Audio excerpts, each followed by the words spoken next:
Hello everyone and welcome to SOUNDBITES.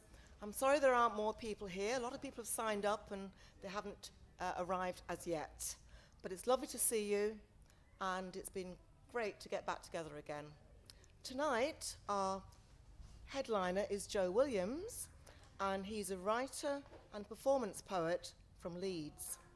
His latest book is The Taking Part, a short collection of poems on the theme of sport and games published by Maytree Press.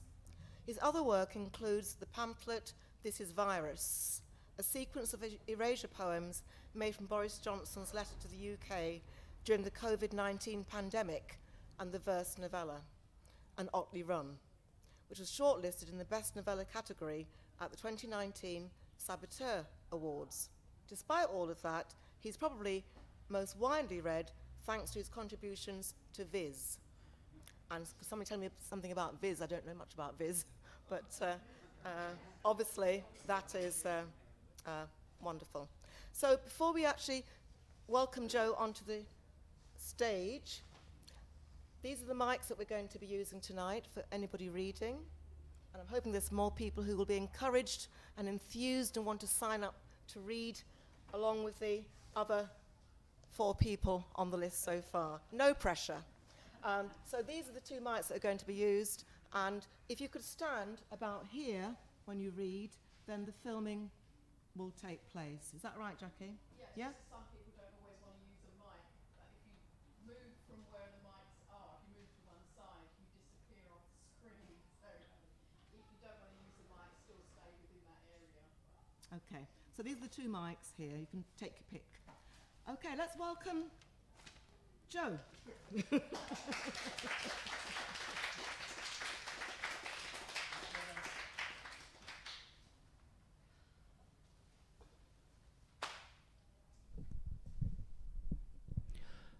Penalty shootouts in zero gravity. It was Barry's idea, so he only has himself to blame for all the thrill of orbital flight, of seeing the Earth from space. Those journeys are so damn boring. I admit to sneaking the ball in, and that Barry was winding me up. The running commentary didn't help, calling me Gareth Southgate, him being Andreas Köpke. No one could have predicted the ball would hit the airlock button just when Barry was leaping up, trying to stop my rocket blast straight to the top left corner. Perhaps he'll be a hero yet. Get a glove to an asteroid, hurtling towards the Earth. The slightest of deflections, nudging it over the bar. Thanks very much. Cheers. True story, that one. Hello everyone, nice to be here. You all seem very far away, but that's how things work these days. We're all far away from each other. Hello at the back. But yes, lovely to be back having a gig in front of people. There's been quite a few that I've done recently now. I did one on Zoom last week and that felt like the weird one. This feels a little bit more normal now, which is good. May there be much more of it. That poem that I started with was from my recently published book, The Taking Part, and I'm going to do some more stuff from that for you tonight. It's a short collection of poems on the theme of sport and games. But being poems, they have no respect for theme, really. So they're not about those things at all, for the most part. Poems take a theme, and then they do whatever the hell they want with it. That's how poems work, because you can't control them. They just go off there, out into the galaxy, like our friend Barry in that first poem. This collection has been coming together for quite a while now. I got the idea for it in 2016, and I kind of gradually put it together over a few years. This next one I'm going to do is the oldest poem in the book that made it into the final version. It's a poem called Jackpot, and it starts with a familiar line, some would say a plagiarized line, which is, Daisy, Daisy, Give me your answer, do. Who won the FA Cup in 1972? What's the capital city of Uzbekistan? Who was Prime Minister when World War II began? Who played Sue Ellen in the TV show Dallas? Whose official residence is Lambeth Palace? Every Tuesday night I ask you and your coupled up friends questions like these. It's 8 pints for the winners, 4 for the runners up, and 50 quid if you play your cards right. I know you're the star of the team. I see you lean in, push your hair behind your ear, whisper the answers. 32 out of 40 is the best you've ever done. But your scores are creeping up as I work out your best subjects. Someday you'll win, and your mates will send you up for a try at the jackpot question. I've got one just for you, but I don't know the answer. I can only hope it's yes. Thank you. Cheers. No idea what I was going to do now. Oh, yes. We're here in Headingley, which is lovely. My back door, more or less. I live in Headingley. And we've got Headingley Stadium just up the road. Of course, I used to work in Headingley Stadium for a while. I used to work in an office there. And one day, Prince Harry came to visit. Have we got any Prince Harry fans in the house? One person slightly reluctantly says yes. That would be it then. That's extenuating circumstances in your case. He wasn't coming to visit me, it must be said, but he was coming to the stadium. I didn't know why he was there. I didn't know what he was doing. No one told me. So I just made something up, and I put it in a poem, and I called it Royal Visit to Headingley Stadium. So what do you do? Said the prince to the groundsman, who thought, what a bloody stupid question. Given I'm sat on a lawnmower, which you've just watched me drive from one side of the field to the other, but said, I'm the resident artist here, and I'm making a picture there on the grass that might not seem like anything much, but when it's done, it should look grand, though. Not from here, you see, it's made in a way that means it can only be seen from space. And the prince said, it's great to have art in sport. How very nice to meet you. But thought, what a waste of time and money. And the groundsman thought the same. Thanks. I'm sorry, Prince Harry fan, but that's what I think. We'll stick in Leeds, stick locally. One of our most famous and successful sports people here in Leeds in recent years has been Nicola Adams. Do we have Nicola Adams fans in the house? Yes. More popular than Prince Harry? Not for the first time, it must be said. If you don't know who she is, Nicola Adams was the first woman to ever win an Olympic gold medal in boxing, because they didn't do it until 2012 for the women. And that was the London Olympics. So you might remember that the Royal Mail made a gold postbox for all of the British gold medal winners. So you might have seen Nicola Adams's gold postbox, which is in town.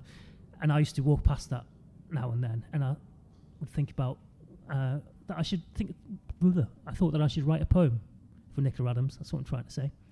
So I did. It started with a kiss.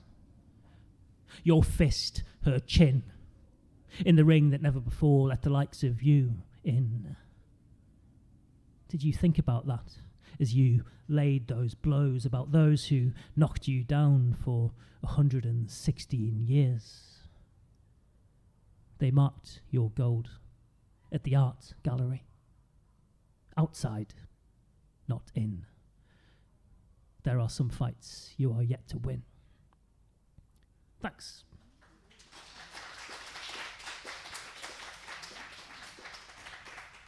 Cheers.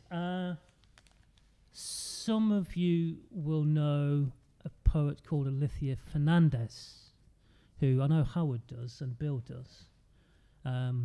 She's a Spanish poet who used to live in Leeds. She used to live in Headingley, even closer than I do, in fact, for a while. She's back in Spain now. But very good poet, very good friend of mine. We used to spend a lot of time together when she was here. And back in the last World Cup in 2018, we went to the pub to watch a Spain match. And we were talking about Spanish insults, which, as it turns out, are much better than English ones. This poem has a title which you need to say in football results voice. Poets have poet voice, and people who read the football scores, they have football results voice. You know the one. They would say, Portugal 3, Spain 3. Knowing I'd be with you, I've been practicing your language. So when he scores the penalty, instead of fuck off, cheating, shit, I have something more poetic. Que te fue un pez. You equalise, but he scores again. So I stand, shout at the screen, Hijo de las mil putas! In revenge for 2006. When you take the lead, I realise that I'm unprepared, educated only in insults, curses, have nothing for this beyond Ariba, CCC. In the end, his hat trick allows me to unleash Me cago en tu madre. And I no longer worry, for now, about not knowing what to say or how to say it. Thank you. I don't know if we have any Spanish speakers in the room. Is it a room in the tent? Anyone can translate? No, I'll give you a brief rundown, as I'm sure you're wondering. The one that might be more familiar to some people is Hijo de las mil putas, that is, son of 1,000 whores. And Me cago en tu madre, that one is I shit on your mother. It's delightful, isn't it? My favourite one, however, is Que te fue un pez, which is I hope you get fucked by a fish. I told you they were better, didn't I? I told you.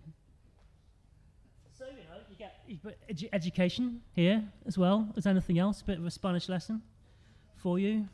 What we're doing now. Well, sport and games, especially sport, is very wrapped up in numbers, statistics, all that kind of stuff. And sometimes the numbers, the scores, all of that sort of thing, they don't really tell you anything about the important story. And I was thinking about that and decided to write a poem, which is a kind of a found poem, really. Excuse me. You might recognise some of the incidents that I mentioned in this one. This is called Results. 5th of April, 1902. Scotland won, England won. Match unfinished. 9th of March, 1946. Bolton Wanderers 0, Stoke City 0. Bolton win 2-0 on aggregate. 2nd of January, 1971. Rangers 1, Celtic 1. 11th of May, 1985. Bradford City 0, Lincoln City 0. Match abandoned after 42 minutes. 29th of May, 1985. Juventus 1, Liverpool 0. Juventus win the European Cup. 15th of April, 1989. Liverpool 0, Nottingham Forest 0. Match abandoned after 5 minutes. Thanks.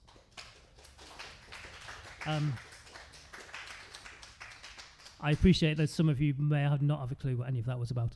But for those of you who do, and for myself, I think we'll do something lighter now.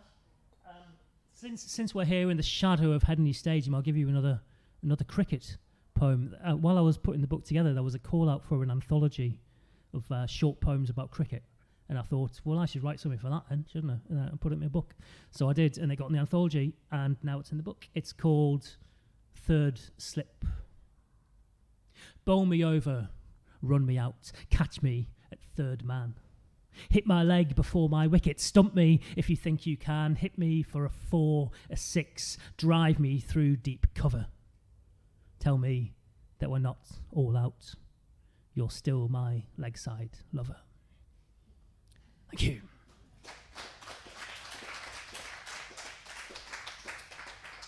And on that subject, I'll do another stadium poem. I really like stadiums. There's a kind of unique feeling about stadiums, being in one, particularly if they're empty, but also when they're full or if you're just near one. Does anyone else have kind of a special feeling about stadiums?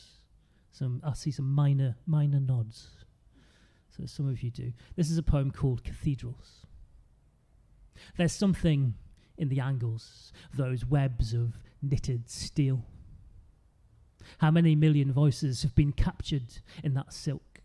How many cries of victory, frustration and despair have risen from these terraces?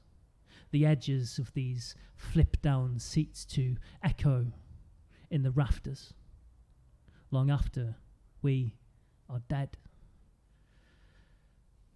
Have you ever been alone in a cathedral? Just you and all history's ghosts. Thanks.